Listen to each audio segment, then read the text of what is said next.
Episode number 1। आज शहर से नौकरी छोड़कर गांव लौटे मुझे दूसरा दिन था और मैं आंगन में चारपाई पर लेटा धूप सेक रहा था। तभी एक हल्की सी अप्रिय गंध मेरे नाखूनों में घुस गई। गंध तेज तो नहीं थी पर बहुत अप्रिय जरूर थी और बार बार आ रही थी। मैंने घृणा से अपनी नाक भींच ली। माँ, अरे माँ, ये कैसी बदबू है। मैं हड़बड़ाकर उठते हुए माँ को पुकारा और बुरा सा मुंह बनाया। माँ कमरे से दौड़कर आई थी। माँ का इकलौता बेटा 3 साल बाद मुंह दिखाई दे रहा था तो उन्हें भी यही करना पड़ा, यानी वो रुमाल बना रहे थे और मैं भी सही हाव भाव दिखा रहा था। हालांकि पिताजी को मेरी नौकरी से निकाले जाने का कारण पता था, इसलिए वो मुझसे नाखुश थे और जब से मैं घर आया था वो घर में कम ही दिखाई देते थे। माँ को देखकर मैंने अपना माथा अपने माथे से लगा लिया। माँ ने बदबू सूंघ ली थी और नाक पर दुपट्टा डालकर बोली, पड़ोस से आ रही है बेटा। क्या कर रहे हो? मैंने बगल वाले घर की दीवार पर नजर डालते हुए पूछा। 3 साल पहले जब मैं यहाँ से गया था तब ये घर खाली था, लेकिन अब अचानक आबाद हो गया था और यहाँ कौन रहता था। जो भी हो, अगर उसकी जिद ऐसे ही चलती रहती तो मेरी डांट से बच नहीं पाता। पता नहीं वो क्या करते हैं और क्या कर रहे हैं। क्या किसी ने उन्हें कुछ नहीं बताया? मैंने उस कमरे को उस तेज बदबू से बचने का सबसे अच्छा सहारा समझा और उठकर कमरे की तरफ चल दिया, जहां से 2 जवान लड़कियां रातों रात आकर बस गईं। पता नहीं कहां से आईं। कौन है वो? कैसे घर चलाती हैं वो? कौन जाने। और ऐसी लड़कियों से बात करने की हिम्मत कौन करेगा। वो बदतमीज नाई सलमा सेक्स करने गई थी, लेकिन कुछ कह पाती उससे पहले ही वापस आकर बेहोश हो गई। अब वो बिस्तर पर लेटी सोच रही थी कि वो वहां क्यों गई थी। अम्मा वाली कहानी में मेरा गंदा दिमाग बस 2 लड़कियों पर अटका था, यानी अकेली 2 लड़कियां, सामने कोई नहीं। गांव वाले बोर हो रहे थे और मैं जो सोच रहा था उसके लिए शैतान भी मेरी शरण में आ गया। पर मैं तो ऐसा ही था, अपनी भूखी चुभती आंखों से जो भी लड़की पास से गुजरती उसे डांट देता और मौका मिलते ही शर्त लगा लेता। पर शहर में मेरे ये दांव काफी काम के थे, जिनसे 4 महीने तक मेरी भूख मिटती रही। सो गांव आकर भी मैं उसी शर्त के लिए बेचैन था। पर ये शहर नहीं, गांव था जहां सबका मान सम्मान बांटने का रिवाज था। पर अब मुझे लगा था कि मेरी मुराद पूरी हो जाएगी। शाम को मेरी 2 सहेलियां नवाबी और गुलाब मुझसे मिली। गांव में वे भी मेरी तरह ही आलसी और लापरवाह थीं, पर उनकी लापरवाही या जिन लड़कियों को वे डांटती थीं उनके बारे में सिर्फ मैं ही जानता था। सुना है मेरे मोहल्ले में 2 कुंवारी लड़कियां रहती हैं। मेरा अंदाज बहुत घमंडी था। हाँ, करते हैं, लेकिन मैंने उन्हें कल से नहीं देखा। ओह, वो पिंडंडी से गुजरने के बाद पानी लेने जाती है न? गुलाब ने कहा था। ठीक है, मैंने शांत भाव से कहा और कल से रास्ते पर ही डेरा डालने का फैसला किया। लेकिन हमने आज तक किसी लड़की को बाहर नहीं देखा और कोई नहीं जानता कि वो कहां से आई है या क्या करती है। नवाबी रोदत भी अम्मा जैसी ही थी, लेकिन मैंने सोचा था कि उसकी जांच जरूर करूंगा। अब पता लगाऊंगा कि वो कहां से आई है, मैंने मन ही मन कहा था और चुपचाप कल का इंतजार करने लगा। रात को मैं सिगरेट की तलब मिटाने छत पर गया। चाहता तो कमरे में ही सिगरेट पी सकता था, पर पापा की तेज कराहें सुनने का मन नहीं कर रहा था। सो मैंने कंबल उठाया और सीधा छत पर चला गया। ठंड में सिगरेट के कश लगाते हुए मुझे अपनी गलती का एहसास हुआ। सो मैंने जल्दी से सिगरेट का एक कश लिया और नीचे जाने लगा। मेरे दिमाग में एक हल्की सी गुनगुनाहट सुनाई दी। आवाज किसी लड़की की थी और पड़ोस के घर से आ रही थी। मैं हैरान और परेशान सा बाईं दीवार की तरफ बढ़ा। आंखें बंद करके पड़ोस के घर के आंगन में झांकते हुए मैं चुप हो गया और मेरी रीढ़ में एक सिहरन दौड़ गई। इतनी कड़ाके की ठंड में काले कपड़े पहने एक लड़की बाहर बिस्तर पर लेटी आसमान को निहारते हुए गुनगुना रही थी। उसके काले बाल कभी उसके कंधों पर तो कभी बिस्तर के पायों पर होते। आसमान में चांद न होने के बावजूद उसका चेहरा मेरे सामने साफ दिखाई दे रहा था, लेकिन उसके चेहरे के भाव धुंधले थे। इतना गोरा चेहरा और इतनी पतली आवाज मैंने पहले कभी नहीं सुनी थी। अचानक मेरे अंदर डर की एक लहर दौड़ गई, क्योंकि जहां उसके चेहरे के भाव धुंधले थे वहां मैंने देखा कि उस लड़की की आंखों और मुंह से खून निकल रहा था और ये नजारा देखकर मैं डर के मारे पीला पड़ गया था। उसकी आंखों और मुंह से निकलता खून मुझे इतना साफ दिखाई दे रहा था मानो चारों तरफ रोशनी हो, लेकिन उसके चेहरे के भाव अभी भी धुंधले थे। अचानक मेरी आंखों के सामने कोहरा छा गया और जैसे ही कोहरा छटा, जो नजारा मैंने देखा वो मुझे पागल कर देने के लिए काफी था, क्योंकि वहां न तो वो लड़की थी और न ही अगले आंगन में वो बिस्तर। मैं जितना भी बेरहम था, इंसान ही था, इसलिए डर गया और नीचे आकर बिस्तर पर लेट गया। मेरे माथे पर पसीने की छोटी छोटी बूंदें थीं और मैं सोचता रहा कि वो लड़की इतनी ठंड में बाहर लेटी क्या कर रही होगी और उसकी आंखों से खून निकल रहा होगा।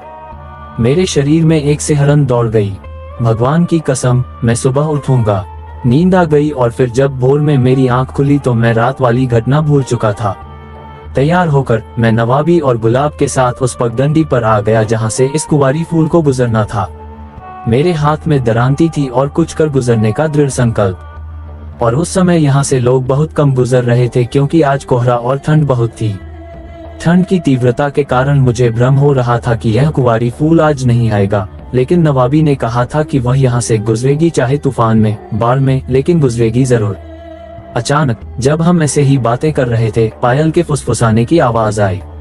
मैंने बेचैनी से आवाज की दिशा में देखा और देखकर दंग रह गया। मैं उसके सौम्य व्यवहार में छिपी उसकी नाजुक सूरत देखकर दंग रह गया। उसके काले बाल हवा में लहरा रहे थे, जिससे उसका आधे से ज्यादा चेहरा छिप गया था।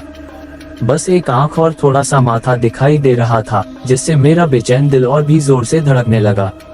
वह दोनों हाथों से घड़े को अपनी बगल में पकड़े रही, बिना झिझके अपने चेहरे से बाल हटा रही थी। वह बेशक बेहद खूबसूरत हो सकती थी, पर रहस्यमयी और खूबसूरत भी थी। जब मैं वहां को गया और उसके सामने पहुंचा तो सारा नजारा मानो थम सा गया। मैं नवाबी और गुलाब दोनों की मौजूदगी से बेखबर था। वह मेरी तरफ एक नजर भी डाले बिना मेरे सामने से गुजर गई थी। मेरे दिमाग में क्या चल रहा था? मैंने अपना घड़ा थामा था और उसके घड़े पर निशाना साधते हुए घड़े का रबर छोड़ दिया था, लेकिन मेरे हाथ कांप रहे थे और आंखें खुली की खुली रह गई थी क्योंकि उसके घड़े को जरा भी नुकसान नहीं पहुंचा था। हालांकि वह चौंक कर पलट गई थी और मुझे एक ही नजर से घूर रही थी। उस वक्त मेरी नजरें उससे मिली और जैसे मेरी आंखों में किसी ने मिर्च भर दी हो। मेरी आंखों में तेज जलन होने लगी थी और मैं अपनी जगह पर बोल नहीं पा रहा था। मेरे हाथ भी अपनी जगह पर जड़ हो गए थे। वो धीरे धीरे मेरी तरफ बढ़ रही थी और उसकी एक आंख की ठंडक उसके बालों से झांक रही थी। मैं डर गया और नवाबी या गुलाब को पुकारना चाहा, पर बेकार। पता नहीं मेरी आवाज को क्या हो गया था और पता नहीं नवाबी और गुलाब कहाँ मर गए। ... संक्षेप में, मैं उस समय बहुत घबराया हुआ और असहाय था। वह मेरे ठीक सामने से गुजरी थी और एक हाथ से घड़ा और दूसरे से मेरी कलाई पकड़े हुए थी। मेरे पूरे शरीर में एक ठंडी सिहरन दौड़ गई, लेकिन साथ ही उनका अधजला हाथ देखकर, जिससे खून और मांस के टुकड़े टपक रहे थे, मेरे होश उड़ गए। शाम को मुझे होश आया। अम्मा मेरे बगल में बैठी मेरा सिर दबा रही थी। मैंने अपने सूखे होंठ चाटे। कुंवारी का हाथ जल गया था। मैं ये सोचकर बार बार कांप रहा था, अम्मा, मुझे यहाँ कौन लाया?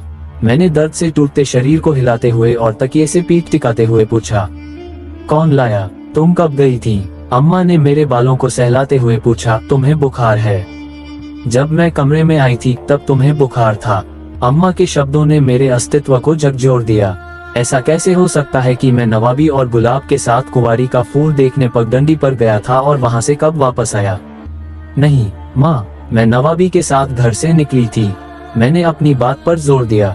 मेरा मन ऐसी अजीबोगरीब और विचित्र घटनाओं को स्वीकार नहीं कर पा रहा था।